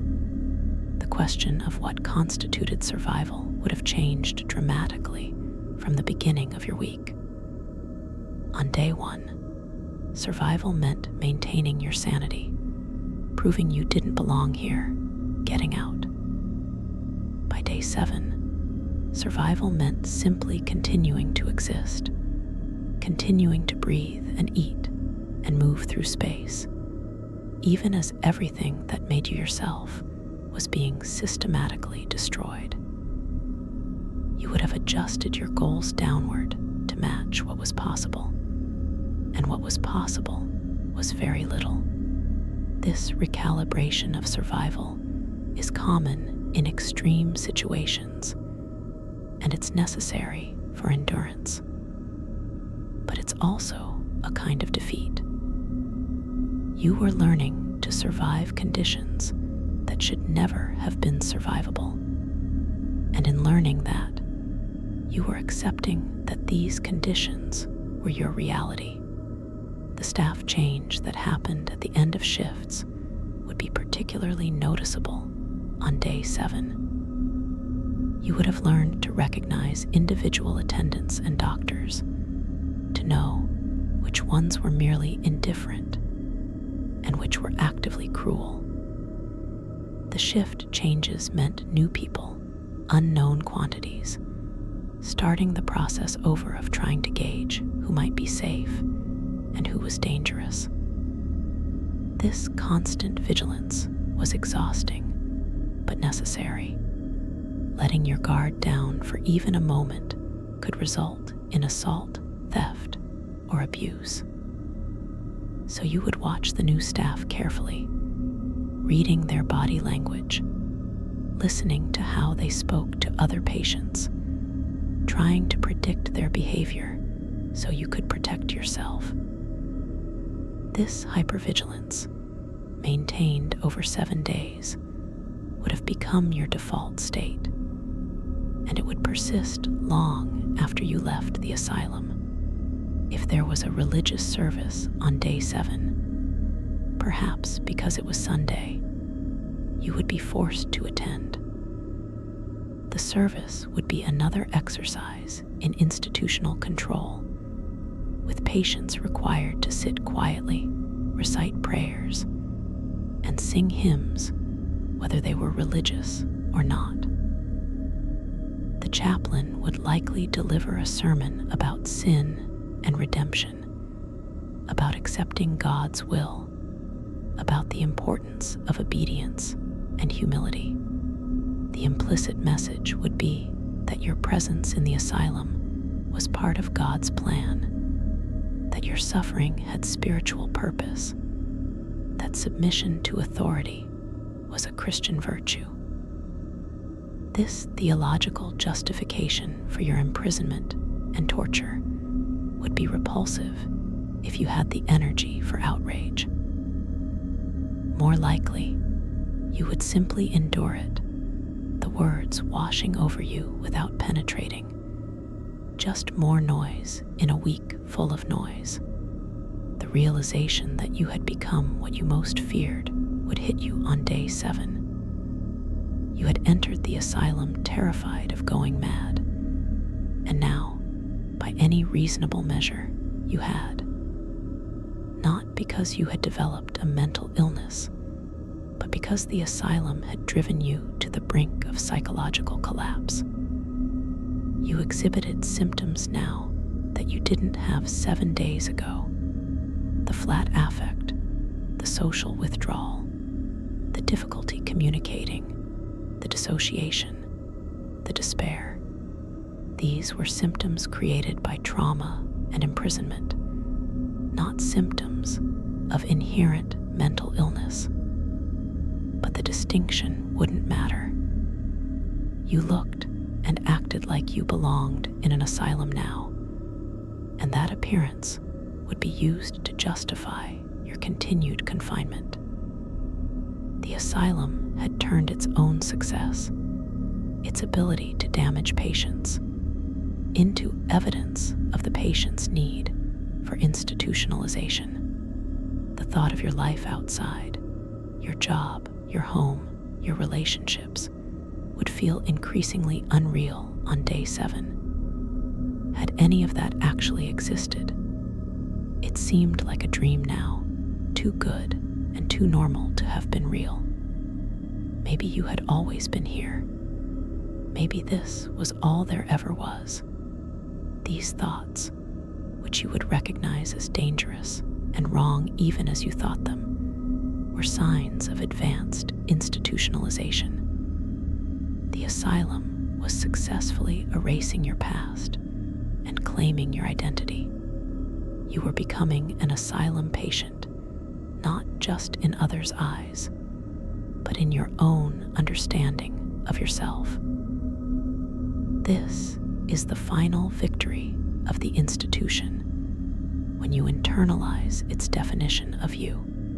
But underneath all the damage buried deep, there might still be a small part of you that remembered the truth, that knew you didn't belong here, that held onto your real identity even as everything else was stripped away. This core self, resilient and hidden, would be your only hope for recovery if you ever got out. But it was so small now, so buried under trauma and institutional conditioning, that you might not even be able to access it. You might know it was there the way you know you have organs inside your body, present but invisible, functioning without conscious awareness.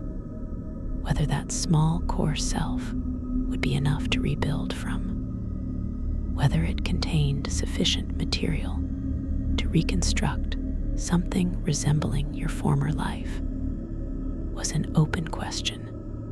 The night of day 7 would be particularly tormented because you would spend it reflecting on the week that had passed. You would replay moments of horror, of humiliation, of despair. You would think about the treatments you endured, the violence you witnessed, the degradation you experienced. And you would understand that this wasn't an aberration, wasn't bad luck, wasn't a temporary situation that would resolve. This was institutional policy, the intended operation of the asylum system. You weren't being mistreated in violation of the asylum's purpose. The mistreatment was the purpose.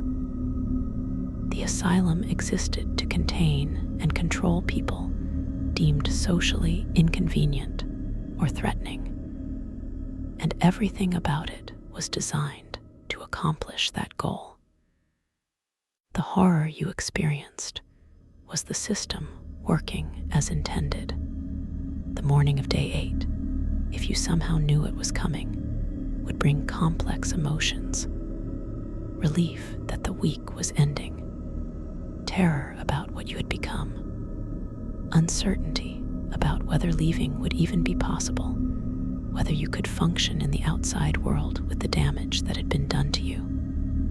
And perhaps, disturbingly, a small part of you might not want to leave, not because the asylum was good, but because it was familiar now.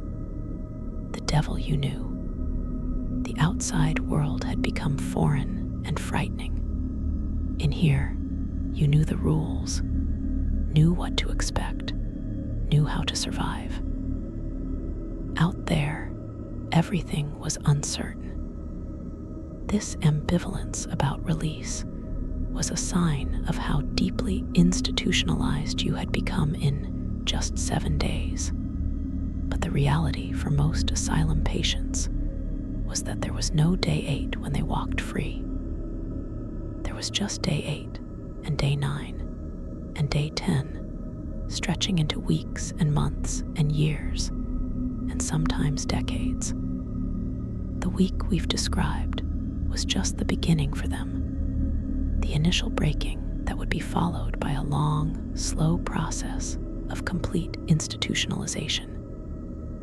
Many would die in asylums, never having regained their freedom, never having been vindicated or acknowledged as wrongfully imprisoned. Their lives would be footnotes in asylum record books, names in admission registers, bodies in pauper graves. The injustice of it is staggering. The human cost, incalculable. For you, our hypothetical subject, the legacy of your week would depend on many factors. If you were released on day 8, if by some miracle your commitment was reversed, you would face a long and uncertain recovery. You would carry symptoms of trauma, PTSD, depression, anxiety, dissociation, for months or years or possibly forever. You would struggle to trust people, to feel safe, to engage with the world normally. You would have nightmares about the asylum. You would have panic attacks triggered by sounds or smells or situations that reminded you of your confinement. You would have difficulty explaining what happened to you because people who hadn't experienced it couldn't truly understand. And you would carry the stigma of having been institutionalized, which would affect every aspect of your future life. But you might also carry resilience. You survived something that breaks many people. You maintained some core of yourself, even under conditions designed to destroy it. That strength, forged in unimaginable circumstances, would be yours forever. It wouldn't erase the damage, but it would coexist with it. You would be both broken and strong, both damaged and resilient, carrying contradictions that would make you difficult for others to understand. But that would give you a depth and awareness that most people never develop. The broader lesson of the Victorian Asylum, the reason it's worth examining in such detail, is that institutions can cause the very problems they claim to treat. The asylum was supposedly treating madness, but it was actually creating it, taking people who were sane or mildly troubled and turning them into the severely damaged individuals the asylum claimed they had always been. This is not just historical curiosity. Modern institutions, prisons, psychiatric facilities, immigration detention centers still grapple with this dynamic. Institutions that claim to be helping can actually be harming, and the harm is often invisible or deniable because it happens behind closed doors to people without power or voice. The Victorian Asylum also demonstrates how easily medical authority can be abused.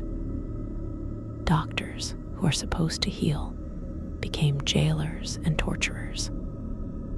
They used their professional credibility to justify practices that were obviously harmful, and society trusted them because they had medical degrees and institutional backing. This trust in medical authority, uncritical and unquestioning, allowed systematic abuse to continue for decades. Even today, we need to maintain healthy skepticism of institutions and professionals, not cynical distrust, but careful scrutiny and willingness to question authority when treatment seems more like punishment. The stories of Victorian asylum patients, the ones we know from the few records that survive and the even fewer first-person accounts, are testimonies to human endurance and to human cruelty. Every patient had a story, a life before the asylum, dreams and hopes and relationships. Most of these stories are lost. The people became numbers, diagnoses, anonymous inmates in a vast institutional machinery. But they were people. They suffered. They endured. They deserve to be remembered not as cases of hysteria or melancholia or moral insanity, but as human beings who were failed by the society and institutions that were supposed to protect them. As you settle into sleep tonight, carrying these dark images with you, remember that the capacity for cruelty and the capacity for compassion exist in all human societies, in all eras, including our own. The Victorian Asylum shows us what happens when cruelty becomes institutionalized, when it's given professional sanction and social acceptance. But it also shows us the importance of bearing witness, of remembering, of refusing to look away from uncomfortable truths. The patients who suffered in Victorian asylums are long dead. Their pain is over, but the lessons of their suffering remain relevant. We honor them not by dwelling morbidly on what they endured, but by understanding it clearly enough to recognize and resist similar dynamics in our own institutions and our own time. The week in the asylum would end, but its effects would last a lifetime. The person you were would be gone, replaced by someone who had survived something unthinkable and who would carry those scars forever. Whether that survival counted as victory or merely as continued existence would depend on so many factors, on what support you found, on your own resilience, on sheer luck. But one thing would be certain: you would never be the same. The asylum would have changed you permanently, not by curing any illness, but by inflicting trauma that could never be fully healed. And in understanding that, in recognizing how quickly and completely a human being can be broken by institutional cruelty, we learn something essential about vulnerability, about power, about the fragility of sanity itself, which is not a fixed state of being, but a delicate balance maintained by environment, treatment, and circumstance. Rest well tonight and be grateful for the simple things: a safe place to sleep, freedom of movement, control over your own body and choices. These are not givens. They can be taken away, and throughout history they have been from people who were no different from you. People who simply had the misfortune to be in the wrong place at the wrong time, to have the wrong gender or class or inconvenient opinions. The Victorian Asylum is history, but the human capacity for institutional cruelty is not. It lives on in different forms, in different places, and eternal vigilance is the only protection against it. Sleep peacefully, but remember, the darkness teaches us to value light, and the memory of past horrors helps us recognize and resist present ones.